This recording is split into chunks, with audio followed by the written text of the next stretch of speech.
Hello everybody, this is Toys R Us, and for this bonus unboxing video on a Thursday, that's exactly what I'm going to be doing. So yeah, this guy was bought by pure fluke, to be honest. Again, I just did that silly thing that sometimes is a blessing in disguise, sometimes it's a bane of my life, where I type in Transformers to eBay and I change the search bar to ending soonest, and I literally just put Transformers and see what comes up. So you've got a whole scope of anything and everything, to be honest. And this guy popped up on a buy it now at a really good price, to be honest, and it's probably because he's just by himself. He doesn't have any accessories.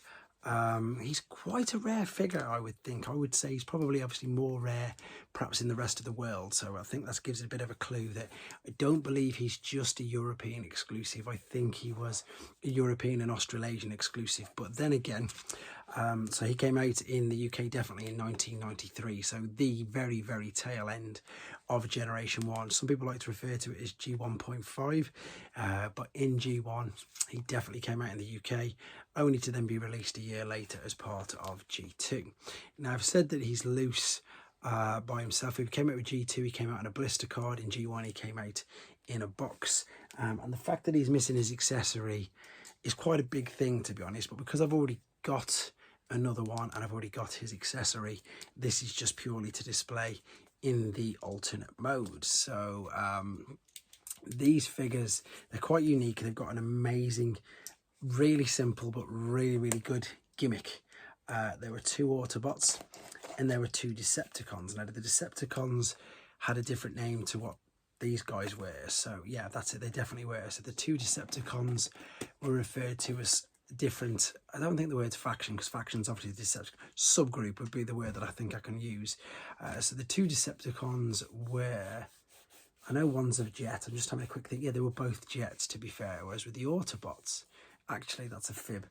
One of the Autobots is a jet, the other one is this guy, and with the Decepticons, one was a car and one was a jet. So yeah, the Decepticons were known as, I've probably given away too many clues there, to be honest, or have I? That's the thing, because if you don't really know your tail end of G1, I know loads of people always comment if it didn't happen in series 1 to 2 they won't know who it is, and this, as I say, this really is very tail end of G1. It's 1993, it's as late as you're ever going to get, but the good thing was, as I say, he was available as part of G2 as well, so if you missed out on him you could still get him. I'm just seeing how this has been, there we go, I can open it here as well. So yeah, so 4 in total, 2 Decepticons called the Tracons.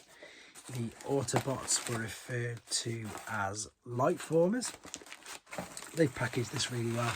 He's in his alternate mode, and to be honest, the main reason why I got this is not for dual display, excuse that noise, is because mine has the worst loose joint ever, and that will explain to you why I've never done a video on him, even though I've been asked to do a video on him. But he's just really loose joints, so I'm hoping that this guy is in better condition. He looked it, to be honest, and as I said, it doesn't come with his main accessory, which is one of the main things about him. Without his accessory, it's about half, to be fair. It's one of them strange things where literally his accessory is so important that if it doesn't come with it, it really, you can still display the robot, but obviously you can't do any of the gimmick. This one's quite loose as well, unfortunately, but nowhere near as bad as mine. So it is not Deathwing, it is Iron Fist. There we go.